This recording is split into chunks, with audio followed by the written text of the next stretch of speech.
Welcome. This podcast is for mature audiences only. Listener discretion is advised. Do not attempt to reenact anything you hear from this podcast. You're listening to Monti's Mysteries. We bring you true stories and experiences told by myself, Monti, and my guest host.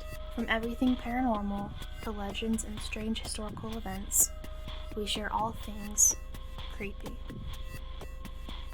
Turn out the lights, light a candle, and be transcended into the mysteries of Monti.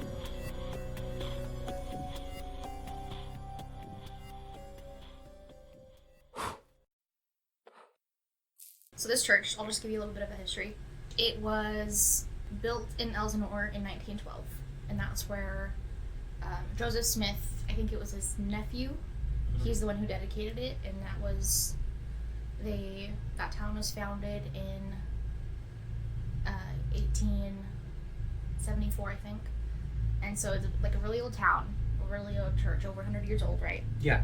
And so that church, I went to, because they didn't know a whole lot about it, so I went down to the LDS Church History building and requested records for it. And so then I found when they actually built it. Oh, wow. Yeah. And so it says $20,000 was put into it. And yeah, Joseph F. Smith, he's the one who dedicated it. And it says it's a modern brick building with a basement and has an auditorium capable of seating 600 people. It also contains 7 classrooms and other modern conveniences.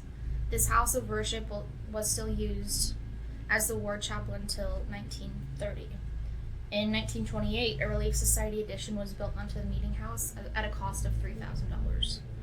And it's like, you know how like back then, $3,000 That's was a lot. A lot of money. Yeah. And like I asked my mom, and how the church worked back then, like the church itself didn't pay for it, like members of the church paid for it. Like they donated. Yeah, to build it. They all put their money together. And so $3,000 to add on a Relief Society room, and then 2 years later to just abandon that building. Right. Like, that's weird. There's got to be something going on there. Yeah. So I couldn't find anything about that. I couldn't find why they abandoned it. I did find out that they whitewashed it, like, cleaned it perfectly, redid all the floors, like, painted all the walls, and then abandoned it, which is really weird. That is weird. Yeah. So, come to find out later when I spoke to the current owner of the house and the paranormal investigator. The investigator, her name is Joy, and the owner, her name is Tori. So they both told me in their interviews that, just to explain the house a little bit, so there's the chapel, and then underneath that is the living space that they use now, which used to be like the classrooms, and then there's like a sub-basement that used to be the scouts room. And then you go down another basement, and that's where they did the cold, like, warm up the building and like the boiler room. The boiler room, yeah. yeah. They found out that through a lot of EVP recordings, and the owner of the house is very sensitive and susceptible to spirits and that kind of stuff. And so when when they first looked at the house, she knew that bad stuff happened there. And they found out that the scoutmaster and his wife were sexually assaulting little boys. Jesus. The Cub Scouts. Wow. Yeah. Yikes. Yeah. So in this room, that's where the sexual assaults happened. And so there's a lot of negative energy in that room. And we did some EVP and investigating in there, which I'll go over later. But down one more floor is where, like, the whole town rumors that there was a cannibal that lived down there, and that he was a Native American, and they don't know, like, what tribe he was from, but archaeologists, I spoke to them at the Fremont Indian State Park, they said that they found evidence of cannibalism with the Indians there, too. Wow. Yeah. So that was kind of a big shocker. Yeah. So they said that when I interviewed Tori and Joy, they said that, I think it was Joy said, that first time she looked down there, or like when she walked into that room, she looked up and she saw meat hooks hanging from the top. Whoa. And could hear blood dripping, like they had hung people to just bleed out. Oh. And then ate them. Oh my god. Yeah, and like that's just, like she saw it, and she knew that happened, and she told me, she was like, I bet you if we go down there right now and dig enough that we can find dead bodies down there and remains, but I don't want to do that. Right. Like I wouldn't want to do that either, but. Because then you'd have to get the police involved, and it's a whole mess. Yeah, well, like finding dead bodies in your house, like you already know it's haunted, but then like. Dead bodies on top of that. Yeah. Not good. No thanks. So that's what happened down there, and down there it's super creepy. It's super, like it hasn't been updated at all. Like the whole living area, that's been updated, and it's actually really nice. Down there, it looks like you've like gone into like a cave. It's bad. Just generally like bad vibes. Yeah, bad vibes and like structurally bad and creepy. Yeah. And like there's just a lot of stuff on the ground, and like I always, okay, there's gonna be a hand that comes out that grabs me, something like that. And so yeah, that was really creepy, but I do have a video of that too to show you. And then the chapel, when they did EVPs up there. So first, Tori and Joy, they said they felt thousands of spirits there. Oh my god. Yeah. And because it's like such a small town, and like that's the only house that's on a crossroads in that town, and that was a place of worship, and then there was the hanging tree in the backyard, and then there was the sexual assaults, and then the cannibalism, and then so all this negative stuff was just attracting so much energy that was like the capital of spooky stuff there, and everybody knew it. I would have not bought that house. Yeah. And so up at the top, when I actually read the EVPs, they listened back and wrote everything down. Mm-hmm. I was kind of shocked at how much you could hear.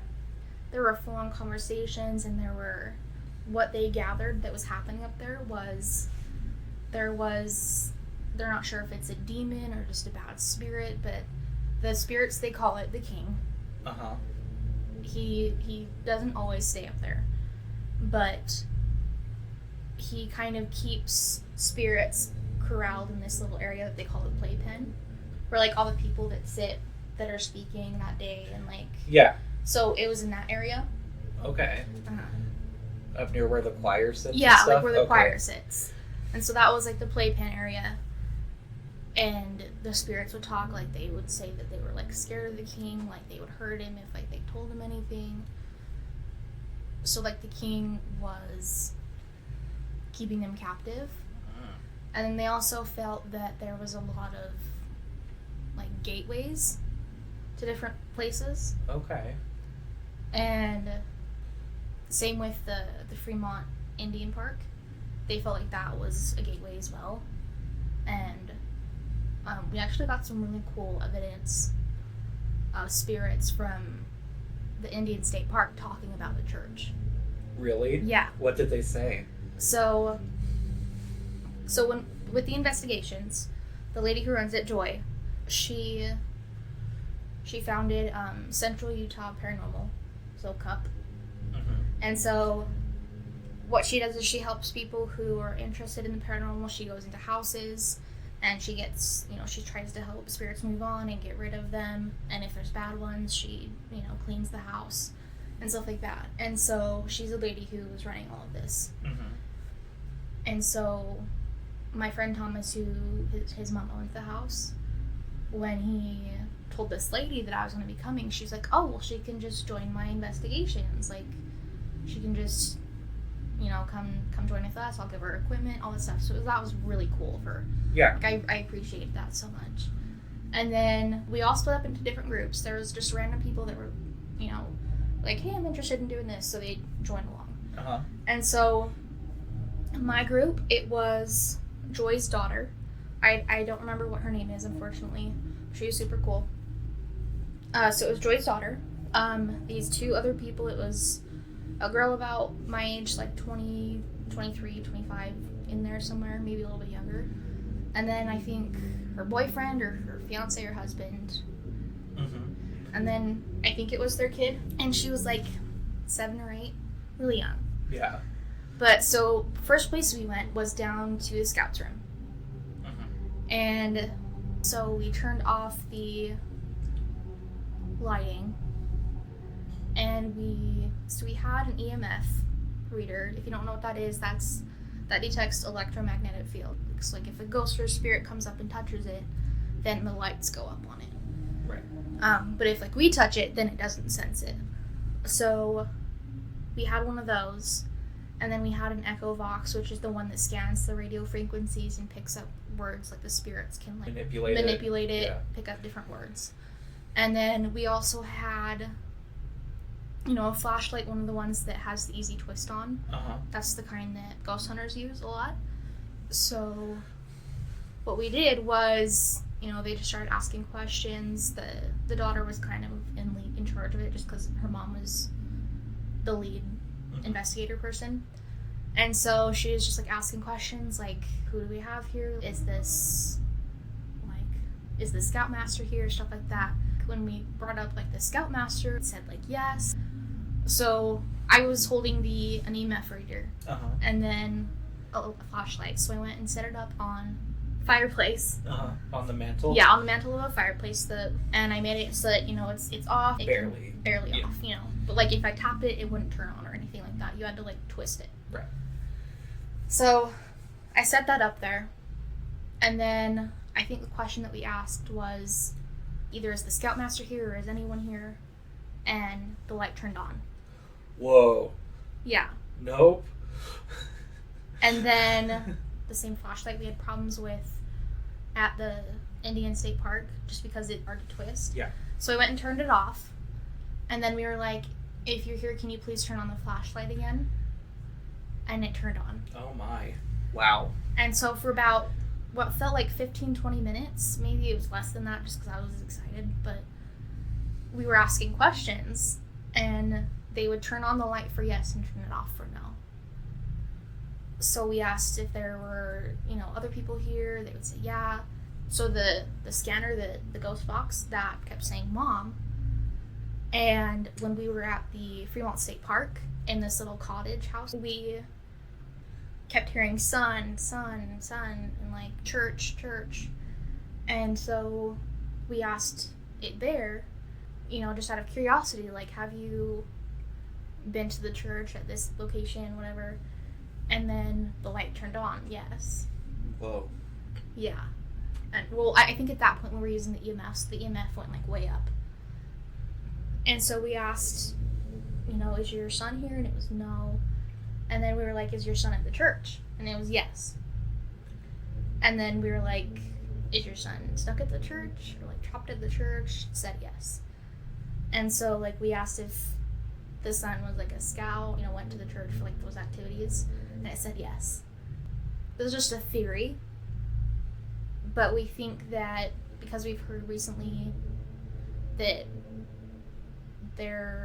another theory is that there are portals to travel back and forth, just because those two are such big paranormal sites, that the kid went to the church and wasn't able to come home, and so like his soul's trapped there for whatever reason. And the mom, who was at the Indian State Park, she was wanting her son, and so we thought that was kind of crazy. Yeah, what do you think that's like demon or bad spirit is doing, keeping all those other spirits trapped there? I don't know. I wonder if it's like a power thing.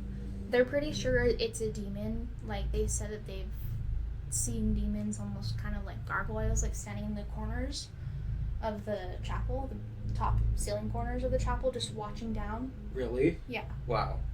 And that this other demon called the King, he's the one who's in charge, and he calls all the shots, and he's the one who's keeping everyone there. The King is an intense name. Yeah. For a spirit, like for a demon. Like, what does that mean? Like, what do you think the spirit is? Yeah. There was also a lot of witchcraft that happened at the church. Like bad witchcraft? Like bad witchcraft. Okay. We're not talking like Wicca. We're talking No, like dark magic. Yeah. Okay. Like summoning shit. And so, another thing that they felt, sorry I keep jumping back and forth, but another thing that they felt when Joy first walked in that room, she was like, there used to be a pentagram here. Mm-hmm. And she just felt it. She's like, I feel it's negative energy. Like, I just know it was here underneath these floorboards once. And so that was kind of crazy. And we do know that the church was abandoned in 1930. Yeah. We don't know what happened after that. There was no records of like who owned it after that? No, there's no records. So Thomas's family, they bought it 2 years ago. And then someone owned it before that. I don't think they owned it for very long. Well, I could see why. Yeah. But before that, they have no idea. They know that some kids broke into it to use it as a skate park. But besides that, no idea at all. Wow. That's insane. I really wonder what is going on there, because like you have all this bad energy just like collected there. You have the abuse, and then the cannibalism, and then the demon stuff, and the hangman's tree, and just all of this bad energy. It seems like a focal point of bad vibes. Yeah. Like, exactly. So going back to the investigation, we would like ask questions, and for just a long time, like, I was shocked because like I was like, okay, I was just holding this flashlight 5 minutes ago, yeah, and now this entity is turning it on and off, answering our questions. Yeah. And so it was nuts. And then so after that, we decided to go down into the sub-basement, the sub-basement, where the old boiler room was, coal room, whatever you want to call it, where the supposed cannibal lived. The 7-year-old went out with the sister because the sister's pregnant, and she's like, I don't want a demon baby coming out of me, so right. She went outside with the little girl. They were waiting outside. We went down there, and the stairs, they're like, you have to walk down sideways because how the stairs are built, they're like made of wood. Yeah. You can't even step down there. It's dangerous. Whoa. But yeah, and so just even walking down there, it was really weird. So I had gone down there the night before, just while Thomas was showing me everything. It was super hot down there. Like, you would think it would be cold. Yeah, especially since it's a sub-basement. Yeah. And that was like maybe 4 o'clock. Maybe, yeah, around 4 or 5 o'clock. And then now when we were doing it, it was probably around 8 or 9. And so we were doing this. It was freezing down there. Like, absolutely freezing. Like, maybe, like, it was nighttime, like 2 hours difference. Yeah. But, like, still, it was freezing down there. And, like, me and then the 2 other people, the couple that was down there. Because the sister wasn't there, I kind of just took charge of the questioning and stuff. So I held out the EMF reader, and I was like, is there anyone here with us? And so it lit up just a little bit. And I was like, if there's anyone with us, can you make it go to the red light? And it went to the red light. Whoa. Yeah. And, like, we were just asking questions. We were like, is the cannibal down here? You know, were you someone that was injured by the cannibal or eaten by the cannibal? You know, stuff like that. And then after a little bit, it just went dead silent. Like, nothing was happening. We were just down there. We got this really bad feeling. And then on the ghost box, we could hear get out, leave, run. Just a ton. Like, go, leave, run, get out. A ton. Like, clear as day. So did you book it out of there? Yeah, we left. So then we came outside. You kind of have to go through a tunnel to get outside. And so when we got outside, you know, we walked over and we saw this, everybody surrounding this one girl who was sitting there crying. So we all walked over there, and I was like, what happened? And so Joy, she said, it's not safe upstairs. I'm advising everyone to not go in there anymore. We're closing it off. Nobody's allowed in there. And so I was like, what happened? She's like, the king is in there tonight. And before that, they had never been there when the king was there. And so this was their first experience, like firsthand with the king. She said that she saw him, like standing, because like I guess where his throne area is, so there's this archway in the back of the chapel that leads into this smaller room, and that's where he usually is. And so he was standing there, and like she said, he looked pissed off, like he almost looked like he was gonna like start running at him, like charging at him. And she said that he was trying to possess this girl that was there. I didn't get the whole story because I didn't want to be like, this girl was crying out and be like, hey, like, tell me everything that happened right now. Right. You know, I didn't want to be insensitive about it. And so, like, I was just trying to, I was like, what happened? Like, you know, she's like, she, you know, she's very vulnerable, and she kind of had a come at me attitude, you know? Yeah. So kind of almost inviting the spirits. Right. And so they took advantage of it. And they literally had to drag her out of the room. And they were saying prayers. They had like a rosary around her. They brought a Bible out. They were doing the whole Christ compels you to get out stuff. And Joy was like, well, I left my camera up there, but I don't want to go get it. Like, the lead investigator lady who does this Didn't want to go get her camera? didn't want to go get her camera. Wow. Yeah.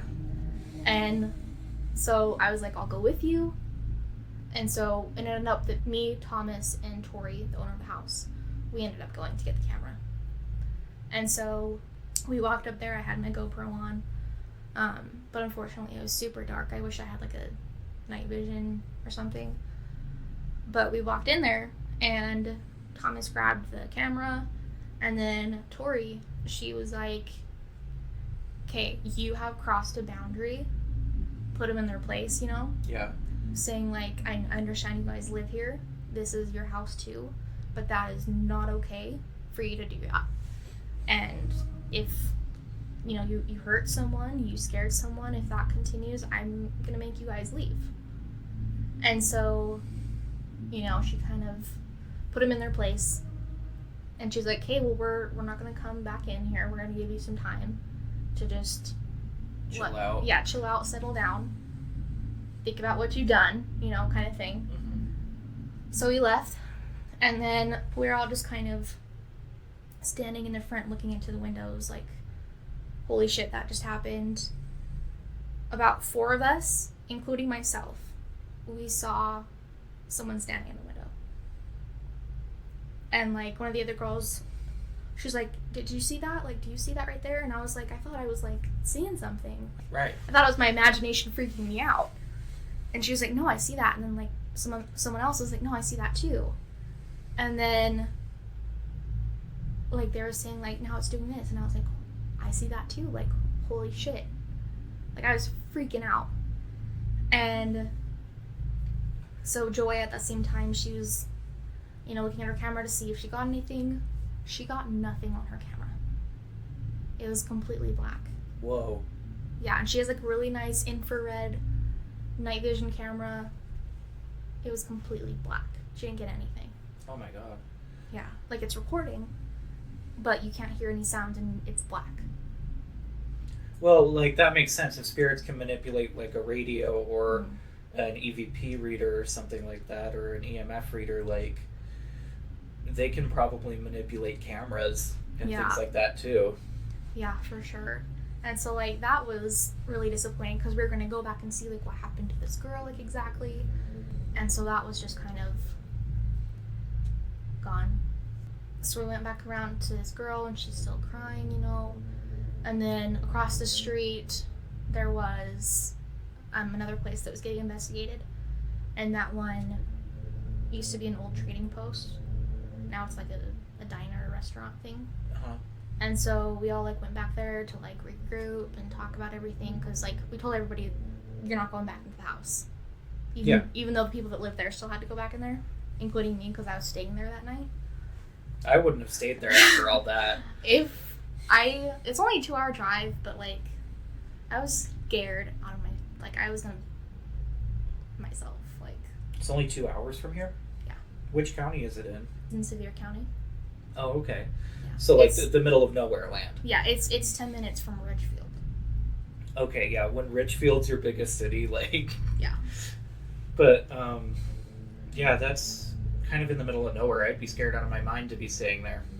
Yeah, and then, especially because like the whole Black Hawk Wars went on there, and like everything. It's just a whole. Yeah, and they weren't so much wars as they were like genocides. Massacres. Yeah. Yeah.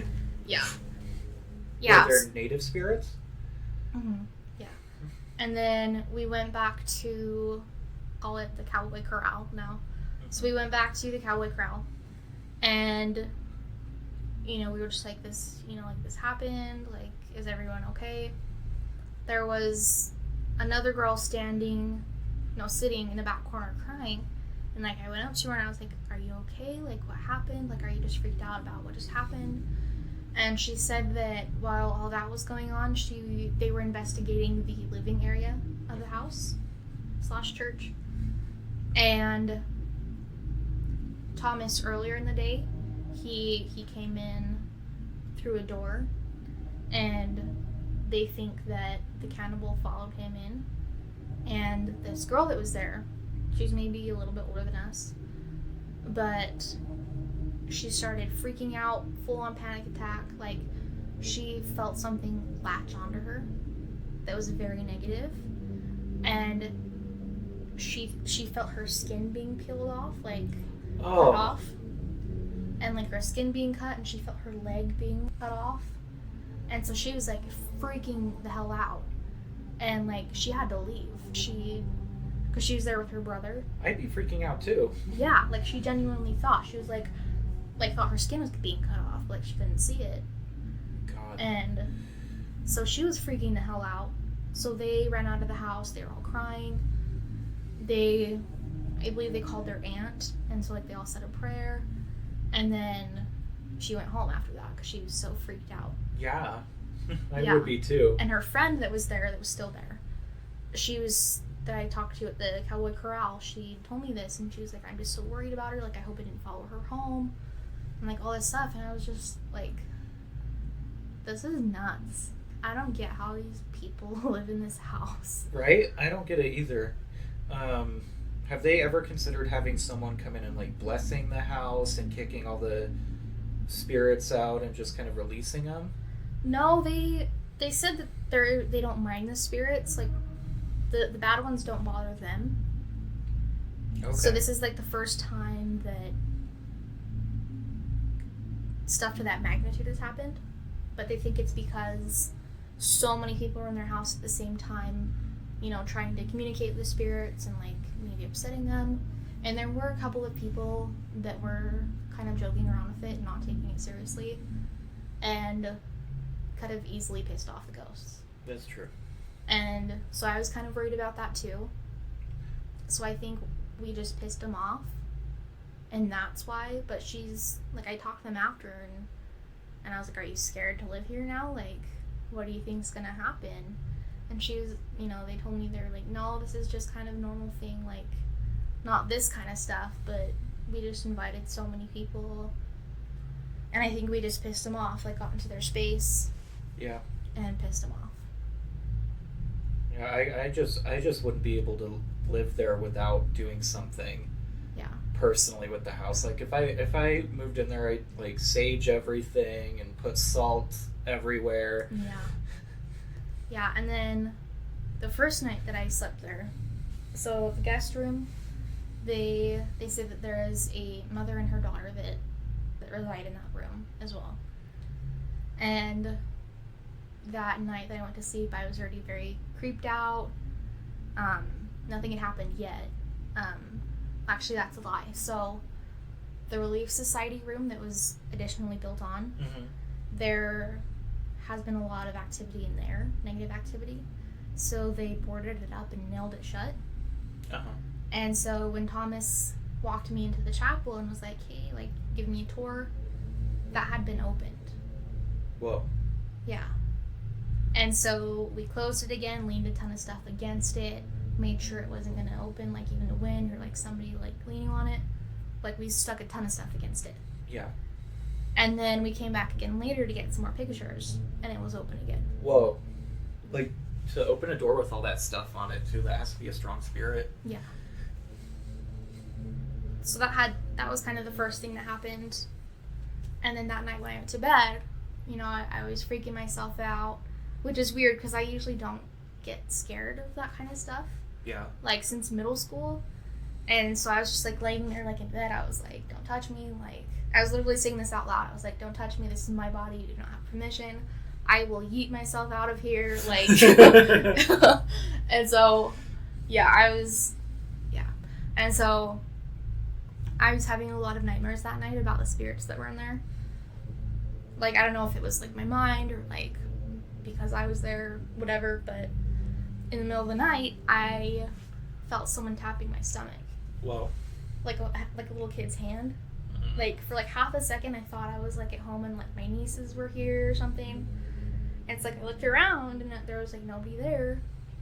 And, like, something tapped, like, it wasn't, like, a nerve freaking out or something. Something tapped me. Wow. And woke me up. Ugh. No thanks. Yeah. And here's the thing with child ghosts, too. Like, a lot of people say most of the time when you encounter something that feels like a child, it's usually a demon. Yeah. Because, like, why would, you know, I know some people, you know, don't believe in a God, but, like, why would the universe or God or whatever greater entities out there, why would that allow a child to be a ghost? Be a ghost. I don't know. And there are some genuine situations where there are children ghosts, but in the vast majority of them, like most paranormal investigators will tell you that if you encounter a child spirit, it's usually a demon. Yeah. I have some friends that have encountered demons hiding as children too, so we can talk about that a little bit later. Cool. But okay, but yeah, so that morning, like, I told them, and then all of the people that were doing investigations, they all came up to me. They're like, I heard you were touched last night. And I was like, yeah, like, so, like, that spread around fast. Yeah. And so everybody was talking to me about it, and they're just like, oh, I heard you got, like, some spooky stuff happen. And I was like, yeah. Yeah. Great. Yeah, so everybody was talking to me about that. And then, you know, that whole night happened. And then before we started the investigations, they were just giving a tour of the house so that people, like, knew where they were walking and everything like that, and, like, giving kind of the history. And so we all walked into the chapel first. Yeah. And the Relief Society door was open again. And there were bare footprints walking out of it. Yeah. And, like, pacing the floor, like, you can tell. Like, it was a person's foot that, like, had no socks or shoes. You can see it very clearly, just pacing the floor, because the floor is super dusty and stuff. Yeah. You can see it clear as day. Did you get a picture of it? I got pictures and I got videos. Ooh. And so you can see that there was something that came out of there and then was pacing around for a little bit. Yeah. And then went back in there. Ugh. Nope. Yeah. And then also, while we were there, I wish I had it on video. This was, like, when I was getting my GoPro ready to be turned on. We were all, like, in there, and, like, we were just like, oh my gosh, like, these stuff, and, like, we were just gotten over the fact that these footsteps were there. And, like, 2 minutes later, more footsteps had appeared.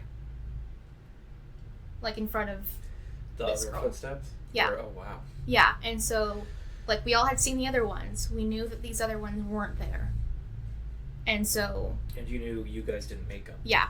Like, none of us were barefoot. And we knew that nobody made them. And, like, nobody... Like, you can't even go into the Relief Society room. Like, it's not even structurally safe. Like, your foot's gonna fall through the floor. Like, that's how bad it is. That was a huge evidential thing to me. Right. Because no one's in there. Yeah, no one's in there. And, like, nobody... Like, you can maybe go in there with, like, a helmet and, like, a ton of stuff, safety gear, but it's, like, super structurally unsafe because of all the earthquakes that happened there. Yeah. And so that's, like, a thing that happened. Ugh. And so we already knew that there was going to be an interesting night just from that. And so yeah, then we were standing outside, so skipping around again, standing outside in front of it after everything happened. We had seen the face In the window. And then we saw a Christmas, because there's a giant Santa that's in the window, like a stand-up Santa, just to freak people out. Yeah. And then we saw a Christmas light cord move in front of the Santa. Whoa. Yeah. And nobody was up there. They had locked it. Because they didn't want anyone in there? Yeah, they locked it because they told everybody, like, that thing is up there. They've already gotten the camera at this point. They locked it with a deadlock. Okay. Yeah. Wow. So whatever's in this house, well, it seems like there's a lot of spirits. They're just kind of, like, still a little bit pissed off. Yeah. Yeah, and then people went back to the cowboy corral. Me and Thomas, we went inside. I was hanging out in his room because I didn't want to be alone. We were just going through looking at pictures and videos of what had just happened. And Thomas, I love him, but he has this really creepy music box. Yeah. That's super old, and it has a clown on the top. Ugh. Okay? Gross. And it's on top of his bed. We were sitting next to each other, okay? There's nobody else in the room, his cats, nothing. We heard the music box go off. Oh my god. Yeah, just for like a couple seconds. And like we both looked at each other, and like me being stupid, I was like, was that you? Even though he was sitting next to me the whole time. And like he was like, no, and like we had the lights off to watch the computer screen, so we turned them off. We were like, yeet, bye. So we were done at that point. And yeah, just a lot of crazy stuff. And then during the interview with his mom, Tori, there was a moment when, she was telling me how she sees these ghosts, and she's very sensitive to that stuff. And she's like, there's these 2 little kids behind you in the cupboard right there, and they're watching us. And so I was like, great. My mom's calling. Probably 2 demons. Yeah, and so that was super freaky. And like it's just weird because I'm not used to being scared anymore. Yeah. But like I was so scared. Like I wasn't scared that I was going to be harmed or anything. I was just scared. Well, the reason for that might be that there were demons in the house. Yeah. And I don't think have you ever encountered demons before this? Not when I was awake. Yeah. So probably why you were scared a lot more. Yeah. And so that was super freaky. And then the floorboards in the chapel are super creaky. Mm-hmm. And so you would hear people walk around upstairs at night. And like there's nobody upstairs. Like nobody goes into the chapel unless like they use it as storage. Right. But nobody's gonna be up there at 2 a.m. Like moving boxes around or something. Yeah. It's like you would just hear people walking around up there at like 2 a.m. And then that night after everything happened, Thomas was like, do you want to go up there tonight? And I was like, No. No. Like they just told us, they advised us not to go in there. Like I don't want to piss anything off when I have to sleep here tonight. If I didn't have to sleep in there, then yeah, I would have. Yeah. But because I was sleeping there, no. I didn't want anything to like come wake me up and be like, you're dead, me. Right. I just like it astounds me that people are willing to live in that house. Mm-hmm. Because like if I knew something like that was going on at my house, I'd try to get rid of it first, and then if I couldn't, I'd move. Yeah. Like I can do like regular like ghosts that aren't malevolent or anything, but knowing that there is a demon or two at least living in your house, no thanks. I could not do that. Yeah, hard pass.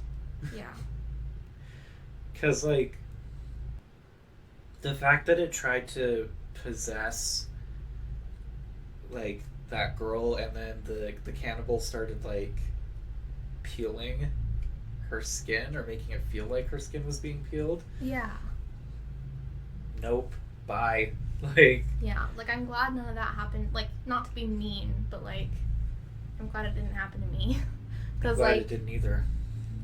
I don't know.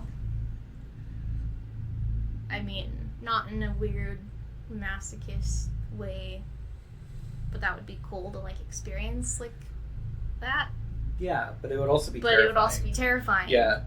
And Thomas is cool, and I definitely want to visit him again, and I wouldn't want to be like, I'm never coming back. So. Yeah, I mean, my advice to them would definitely be to try to get that house blessed and try to close the portals that are open there if they can, but Yeah. Like, at least see if you can get rid of the king.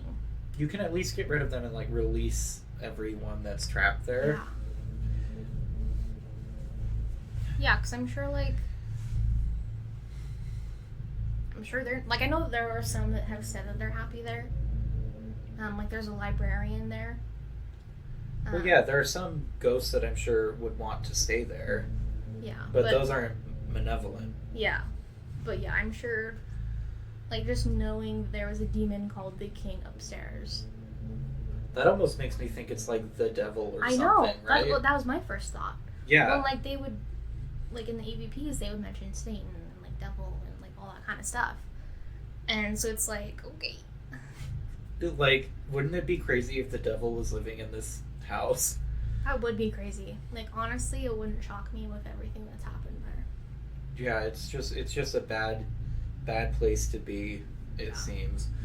And I mean, probably if the devil exists, it can be, or he can be like anywhere at once. Yeah. So I'm sure this is one of the locations that he hangs around. Yeah.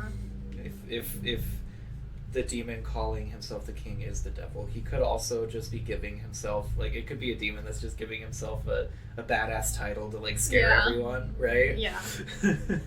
I wouldn't be surprised if a demon did that, but Yeah, I would if I were a demon. yeah, right.